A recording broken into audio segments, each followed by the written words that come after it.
Being late, but things happen.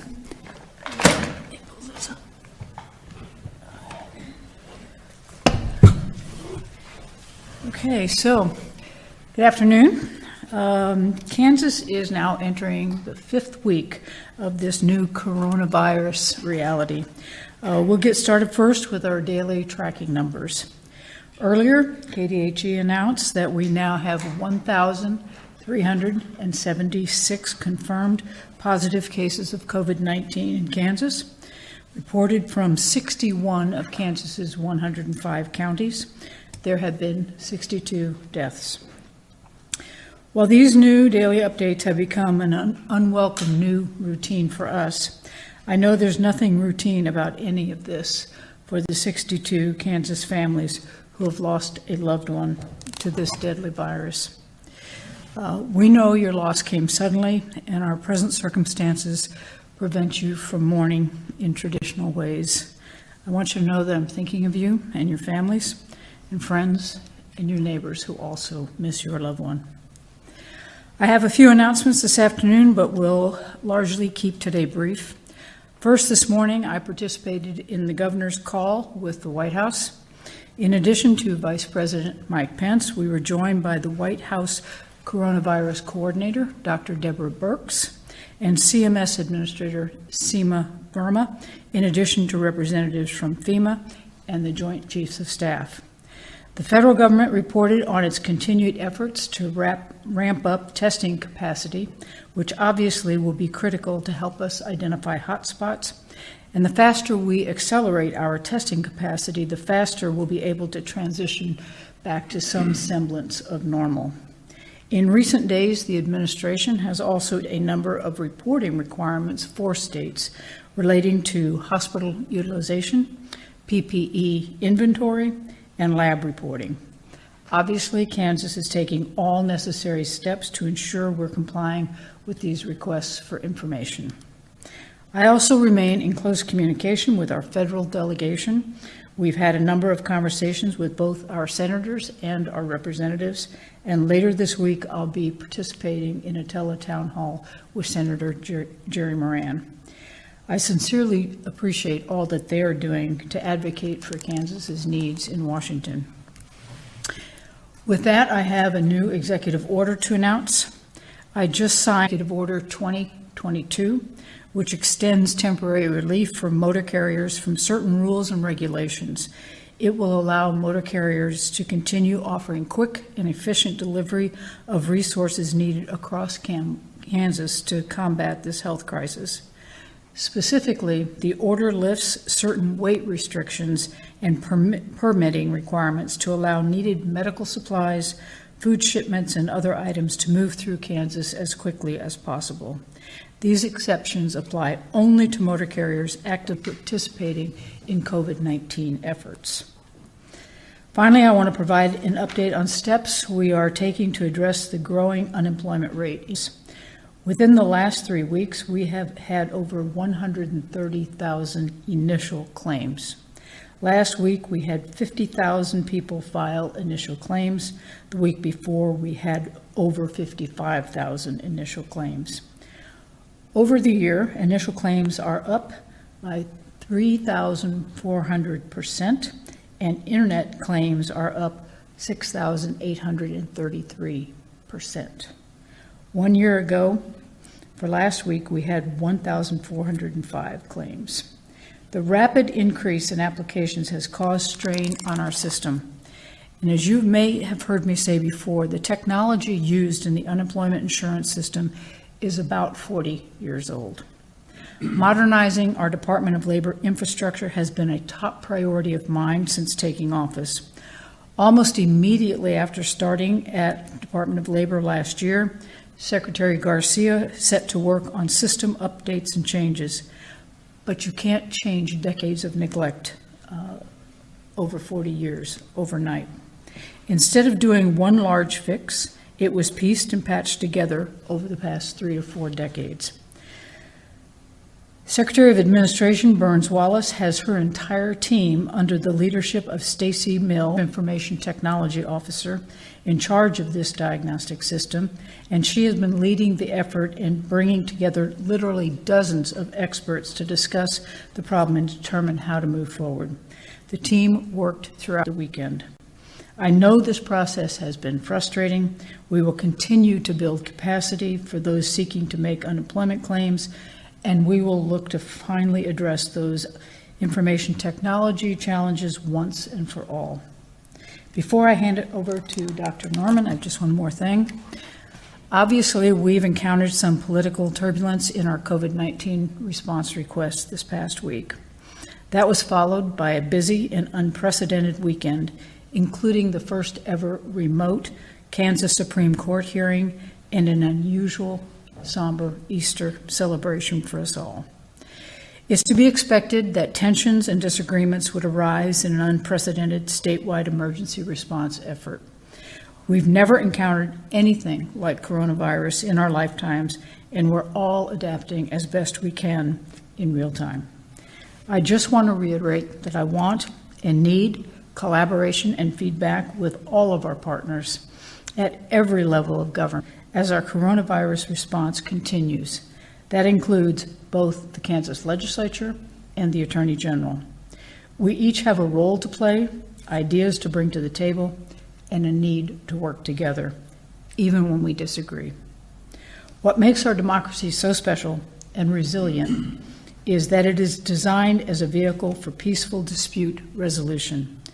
So although last week was difficult, it's also encouraging that our government worked just as it's designed to work when put to the test. I want to thank lawmakers, the Attorney General, the Kansas Supreme Court, and local units of government for all they've done to support our response efforts up to this point. I look forward to our ongoing partnership as we continue to navigate uncharted waters. And with that, I'll turn it over to the Secretary for Health and Environment, Dr. Lee Norman. Thank you, Governor. The Governor reported 1,376 positives, which is indeed the number.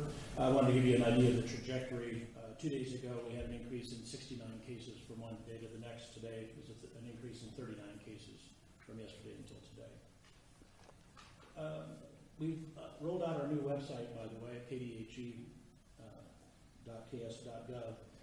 more easily navigated, and I think more intuitive, and also new content. I think you'll find it be quite interesting. And also, there's been questions from a number of you and others about ethnic and racial mix and backgrounds of people that are affected by this, and that's up in the website as well. I believe that is going to be posted up today for the first time. The state is currently monitoring 23 outbreaks, 12 in long-term care facilities, 2 in group living arrangements, 3 outbreaks in private companies, 1 at correctional facility in Lansing, which we talked about before, 5 religious gatherings. There's been 1 additional outbreak related to a gathering located in Sedgwick County. A note about our state's first religious gathering outbreak that we've talked about before, located in Wyandotte County. So far, it's resulted in 4 deaths and 4 positive cases associated with just that 1 gathering, and then now those are distributed over 9 counties. Lansing update. There's 37 cases there, 20 staff members, and 17 inmates. KDHE is working lockstep with the Department of Corrections. We've assigned a very senior investigator to their full-time, as well as subject matter experts that consult on a regular basis. Over the weekend, we were notified of a COVID-19 positive resident at the Wichita Work Release Facility. Guidance was given by KDHE and enacted by Department of Corrections swiftly. This included a lockdown of facility with quarantine of all staff and all 113 inmates. COVID-19 positive resident was moved to the COVID-19 unit. There was no riot this weekend. Testing. We have 4 testing platforms now, and we have talked about this each week. The original CDC-approved device, which we still have up and running. The Abbott, we have 15 Abbott platforms. We don't have sufficient quantity of testing reagents and swabs yet, but that will be a rapid turnaround tests that will greatly augment our enhanced testing statewide. The Perkin-Elmer was a high throughput, which can handle 700 to 1,000 tests per day. And then Cepheid, which is a point of care testing, something that you think of it like a pregnancy test or a simple little blood glucometer type test, bedside test. If we had an adequate supply of swabs, we could run 700 to 1,000 tests per day. Some good news on swabs. As much as this little device seems rather diminutive, this has been the rate limiting factor in terms of how many tests we can run. This is a swab produced by a 3D printer, such as can be done in dental offices, for example. The 3D printer specifically is called a stereolithographic SLA 3D printer. And we talked before that it has to be synthetic material in its entirety. It's a plastic shaft and a plastic brush, if you will, that is inserted, of course, back into the nasopharynx, and then it's broken off, put in the viral transport medium, and then sent to the lab, wherever the lab, whether it's commercial lab or state lab. And the reason it can't be wood and it can't be cotton is because each of those are natural substances that have their own DNA and RNA, and it screws up the laboratory test. So we must also have the ability to order the correct type of resin and filament that works in this brand of 3D printer. Dental offices can do these. Dental offices have the 3D printing as part of their dental processes that will make these. So we're putting out a request to dental offices that have these, that we're willing to go into partnership with dental offices to produce these within the state of Kansas. We have them. We've ordered tens of thousands of these already. But this is something that we can manufacture at home, as good as the ones we can buy. Our day together isn't complete without just a small dose of science. One of the questions, at least I think that anyway, one of the questions I've gotten a lot, and I thought it'd be worth taking, and that's why do epidemics peak? And I've shared with you every time we have numbers about the trajectory and the when do we peak, and then why does it come down the back slope? And the reason is that epidemics peak in the receptive population. You and I have never seen this coronavirus before. Nobody has. So we would be a receptive population of people who can get ill. When you put measures in place to combat a new infection, in this case, an epidemic, a pandemic, distancing is one of those, a vaccine, hand washing, social distancing, etc. That is what helps us to go around the peak and come back on the downhill side. Similarly, warm, moist weather, as we come into the spring and summer, decreases that infectivity factor we've talked about, the R7 naught. All these things help to peak, to turn the corner on and drop down in terms of numbers. Eventually, we run out of, in any population, we run out of susceptible hosts. We hope that we run out of susceptible hosts because of the vaccine, although people, if they get the infection naturally occurring, then become immune to it themselves, some people die. And that's obviously not something we seek, but the number of susceptible hosts will eventually drop down. The goal, of course, is vaccine. So why does it peak out and not just plateau? And the reason is those mitigation factors I just discussed. So that's why we are very focused on when will we peak out and when will we recognize how, and it really takes, you don't go from one day to the next, but it takes a week to 2 weeks before you really have a good sense that yes, we have indeed peaked out and are coming on the back hill slide of that. That's the end of my comments, Governor. Okay, let's go to questions. Governor, you mentioned in the past that you had 6 or 7 requests of FEMA. I just didn't know if you had an update as to whether or not you had stuff you wanted. 7 requests, none of them fulfilled.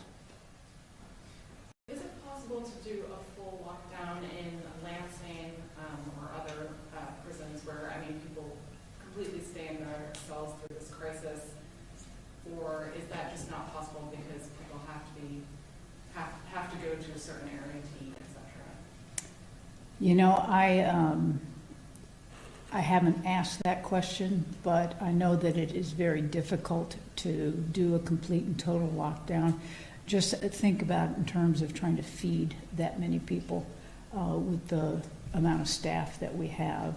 So I'm not sure, I do know, though, that in the facilities, Lansing in particular, but I believe in El Dorado and others, they're really starting to have folks stay in what they call cohorts. So you always have the same group together, so you don't have them mixing and mingling with lots of other groups, so that there's that kind of containment going on. So this cohort will go to the dining hall to food, and this cohort will be taken out for any other activity that needs to be done outside the cell.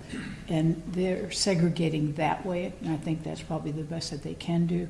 We're fortunate in some ways that we were not able to move the Lansing folks from the old prison to the new one. There were some technical things that needed to be fixed first. But what that's done is given us the new facility to do quarantine and isolation of those who either have been tested positive or have symptoms. So we are isolating those folks and then just using the cohort approach to keep people from mixing and mingling as much as possibly can. And then if I could follow up on that, so the situation with the man at the Wichita work release facility who was ill, was he leaving daily for an essential job? Are people continuing to enter the community to work, and will that change now? I don't have the answer to that question. Are you kind of using the same mitigation efforts in Lansing as you will in Wichita? Are those people still staying in Wichita, or are they going to Lansing if they get sick?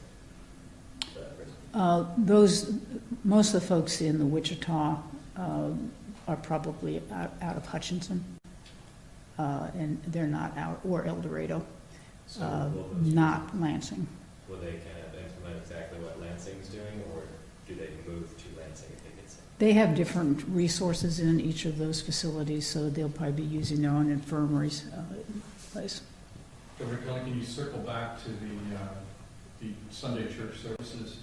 There are definitely some churches that went ahead and had mass gatherings. What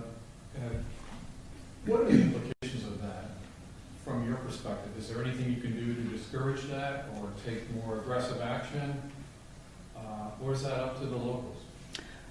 Enforcement is up to the locals. I am hoping that we don't see any other clusters as a result of what occurred over the weekend. Time will tell. Do we have any sort of plan in place for the Department of Corrections for if more staff have to stay home because of COVID-19? I don't know, to what extent understaffing played a role in the disturbances over the past week, and what happens if more staff can't go to work? What we've done in the past when we've had staffing issues, and we've had lots of staffing issues in the past, and it's a matter of shifting staff from one facility to another, and so I would imagine that that's what we would implement, would be the shifting. And then there are other things when you are short on staff, then there are other ways that you keep people on that lockdown that you were talking about, so that you can supervise with fewer staff. Also the new Lansing facility is a little less staff intensive than the old one. So as we move people over there, we can deal with fewer staff being available. Doctor, it's been 2 weeks. I think it was March 30th when the order was put out to stay home and all that going on. That being said, 2 weeks now, wouldn't it be safe to say that everybody's been separated for that time? They've been away from work that time. But that should come down, should drastically, and if it doesn't, and people are still just now getting it, I'm sure you want to know exactly how they got that, which you would want before anyway, but now that we've had the distancing away from work, I'm sure you want to know for sure, well, that person did go to the grocery store and got her. Tell me about that, if you would. Well, the question is kind of how are we tracking against what we might have been had the order not come down? And in reality, we're outperforming what the projections are. So we are having some definite successes. You've heard about flattening the curve. And again, flattening the curve pushes, until you get a vaccine, and it's hard to really make it drop down to zero. But by flattening the curve, we push some of the cases out, but out into the future. But we have been outperforming where we might have been had those efforts not been put into place. We've had a couple spikes. You have to kind of stand back from the graph a little bit and not look day to day necessarily, but look at the overall trend line. We've outperformed where we would have been otherwise. So anything new from this point, you probably really want to hammer and find out exactly what happens to these people now that right. separation, am I right on that? Yes, you're absolutely. We don't track it oftentimes to the very down to the individual person level. We look at the whole conduct of regulation of people.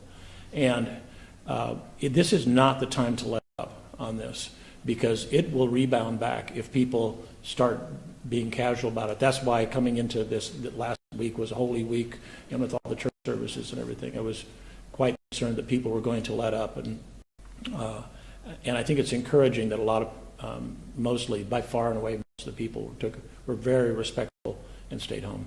Do you believe your executive order, obviously, it didn't have an impact on a couple of pastors? Do you think there were more that listened to it? Do you think it made a difference, or do you think people just did what they wanted? Well, I think it made a difference because, as Secretary Norman just said, the vast majority of churches or temples or any religious facility, the vast majority of them went online or did remote kinds of services, drive-up services, and, like theater style. So I think that it was helpful. I think even if some of them were doing it before, I think it provided some cover in some ways for those pastors that, I can't bring you back for Easter service no matter how important it is because this is in order. So I'm glad we did it. I think it was the right thing to do. And I'm glad that most of our faith leaders followed the executive order. Governor, I've got a question from One Action News. Will those pastors be punished for violating your executive order? Like I said before, any enforcement will happen on a local level. Secretary Norman, what are we learning about protecting the elderly, or in the close living situations where there have been outbreaks, rehabilitation, nursing homes? Are these outbreaks inevitable, or are some places not taking the appropriate precautions? To what extent are we investigating whether something went wrong in that sense? Yes, great question. How do we investigate in group settings and restricted living settings? And we assign epidemiology investigators that's specifically what they do. We do broad testing in those instances, not just symptomatic. Recall that the testing criteria, in a large measure, because of the fact that we have not had an unlimited supplies for testing, we've done primarily people who are ill, symptomatic, or in categories of healthcare workers, first responders, etc. In a setting like you just asked about, we do broader testing to make sure that the people that are asymptomatic are also not infected. So we test people quite broadly. We also cohort. The most difficult one, obviously, has been Riverbend, the rehab facility in Wyandotte. We cohort people, which means you have people that are infected in that same wing.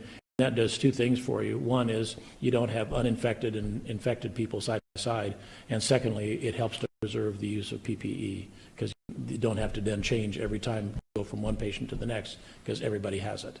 So broader testing and PPE conservation is the name of the game. Beyond public health, immediate, crisis aspects of making sure people are safe. Other layer, that's accountability, that's checking whether precautions that needed to be taken were in place. Yes. Yes. So compliance with infection control recommendations. Yes, that's part of the investigation as well. And we involved, particularly when it's nursing, KDADS is also involved in the investigation with us. Doctor, we have not reached the peak, right, in Kansas? We have not.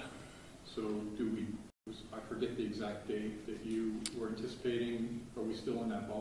Yes, we've been looking at the 20th, 21st, 22nd of April, something like that. I mean, that's the statistical probability date. It can move a little bit. And you'll only know that looking in the rearview mirror because you have to have 7 to 14 of continued trending, a trend line, in order to make sure, and not just one day to the next will not tell us when we've reached a peak. But that, we'll look in the rearview mirror and know that after 7 to 14 days. Can you tell us more about the swabs and where we normally get them if you're not getting them from? There's swabs. A number of companies manufacture this. They have shared with us the design, and don't know a lot of the inner workings of a 3D printer, but you in a computerized language and design, and then it spits these things out at I think it's hundreds an hour. So they really produce pretty quickly. It's not the federal government, those. No. These are, you find these in technology labs, you find them in universities, you find them in dental offices, you find them in orthopedic offices. I know there's one at KU that I'm very familiar with that the neurosurgeons use it so that they can print out the whole 3D image of the skull and use it to plan the approach on a brain tumor, for example. But it does have it has specifics in terms of what the substance has to be, and of course it has to be flexible. So in other words, the state bought a machine to run a bunch of these tests, but you cannot run as many as you want right now because you don't have the swab. This is what we need. I don't know what you're running right now. We can do 1,000 a day if we had that many. We're more like 200 to 300. The commercial labs are also running a lot of the tests too. So the state lab is currently doing about 20% of the total testing done in the state. The testing is widely available in the state of Kansas. About 80% of it is done by commercial labs still. So now you would just buy it from the See but what this will allow us to do is to take the testing to the next stage. And we've already started in 5 counties with enhanced testing ability. And that includes Johnson, Wyandotte, Leavenworth, Shawnee, and Sedgwick. We're kind of drive-through testing clinics, if you will. And that will allow us to do broader population studies. Fascinating, in Johnson County last Friday, we did, I think, the Johnson County Health Department did, I think, 350 or so tests. We ran 235 of those in our lab, and there were only 8 positives. And for me, and those were symptomatic people. It wasn't just an unselected man or woman on the street. So that's a fairly low number. So to your question earlier, it's hoped that, and that was a symptomatic group, I'm hoping that as we get close to that peak that we will have more of that testing and the numbers will continue to be low, because 8 out of 235 in a symptomatic population is very low. Now, the Abbott platforms that you guys got, those are the only ones that you'll be lending out to hospitals, right? The rest of the equipment stays at the center. Yes. So could you elaborate again, what is it that you're waiting on now before you can send this out to hospitals? And then have you picked yet which hospitals will receive that equipment? We have not done that yet because we don't want to start sending them out there until we have the ability to standardize them or validate them. We have to validate them to make sure and compare the test results, because we don't want to use any machine that isn't reliable and the results replicable. Now, KU, I know, does its own testing in-house.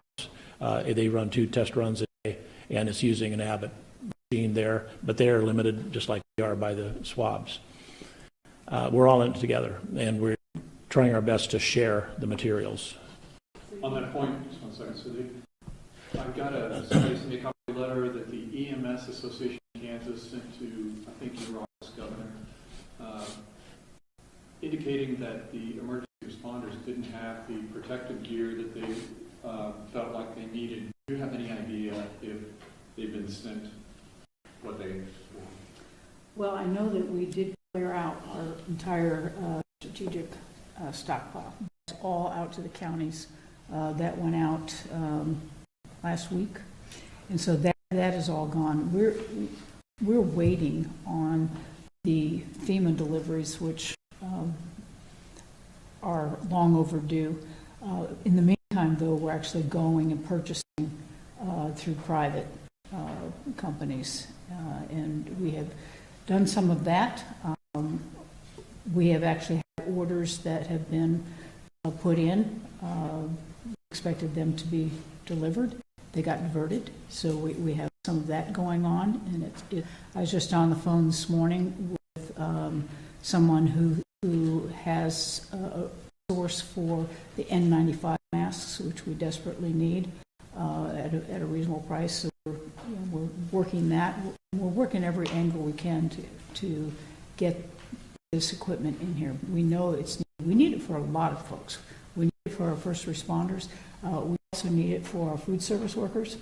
Both the ones who are working in our meat packing plants, but we also need it for all these folks that we're expecting to provide school nutrition programs.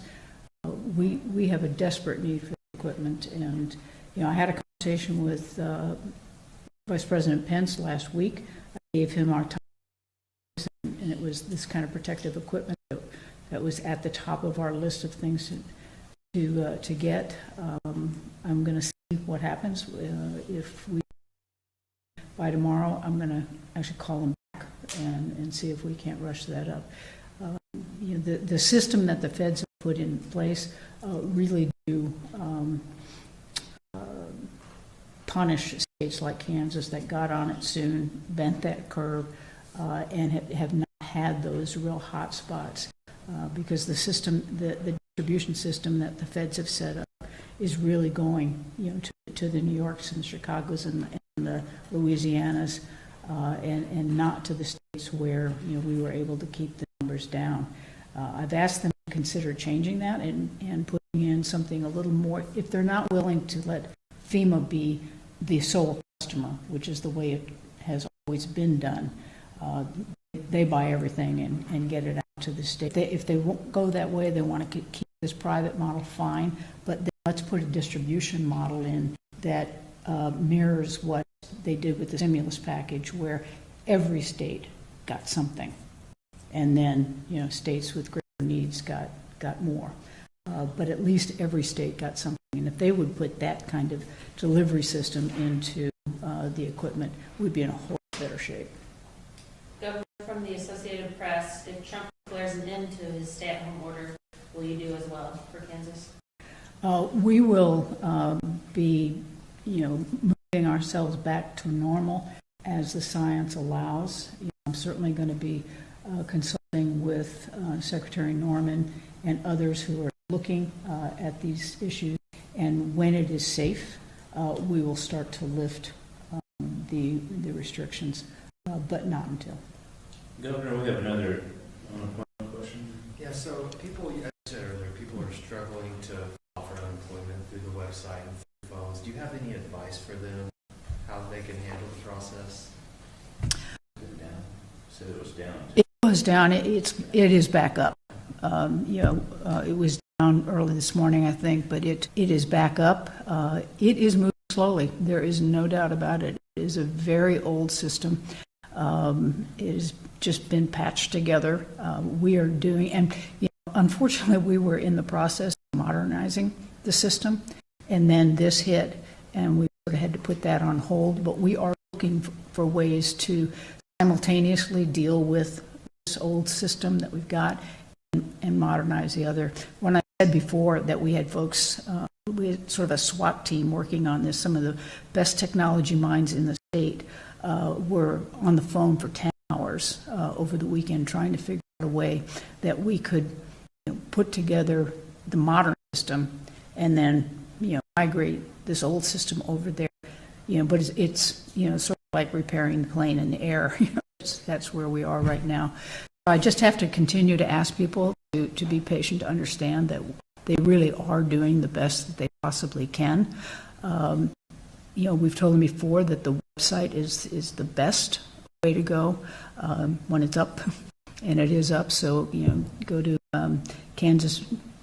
Get Kansas Benefits .gov. That's the better way. Some people don't have access like that, and they'll need to come in through the phones. I'd suggest that when they call, that they just put on speakerphone and go do something else while they're waiting to get through, because it probably will take a while. But if they hang up and just keep calling back, they're going to go to the end of the queue again. So it's in their best interest to just stay on the line, and eventually they'll get to them.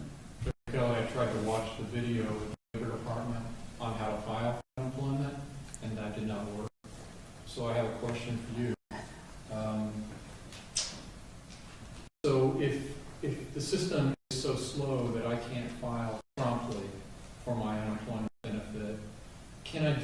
2 or 3 weeks, I still get the money for not being at work if I file later. Yes. I think the dust settles a little. Yeah, that's a good question, Tim. For all of these people who have been trying to file and haven't been successful in doing that, we will retroactive. It'll go back to the date that you were So eligible there's no for this. deadline Yeah. for making that initial claim? No, I don't believe that there is.